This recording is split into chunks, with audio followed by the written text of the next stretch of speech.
Za obnovo spomenika so se odločili tudi zato, ker ga je načel zob časa. Po tem spomeniku je rastel že mah in smo rekli, moramo obnoviti. In tako je letos ta stoletnica in smo ga res, saj misli, da smo ga lepo obnovili. Pa še zaradi tega se bolj prizadeval tudi, ki je moj stric padel tudi v prvi svetovni vojni. Obnova je stala 4200 evrov. Polovico je šlo iz občinske in krajevne blagajne, polovico pa so prispevali verniki.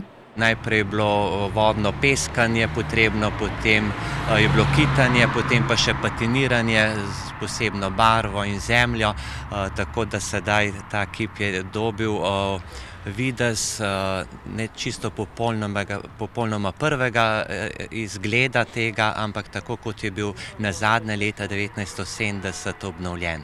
Spomenik, na katerem je vklesanih 98 imen padlih in pogrešenih z območja Trebanjske župnije, so postavili leta 1933, njegovo odprtje pa so pospremili z veliko slovesnostjo. Signaturni avtor tega kipa je mojster Lipovš iz Mirne. Kip Kristusa in pa vojaka pa pripisujejo Meštrovičevemu učencu, akademskem slikarju Frančku Smrduju.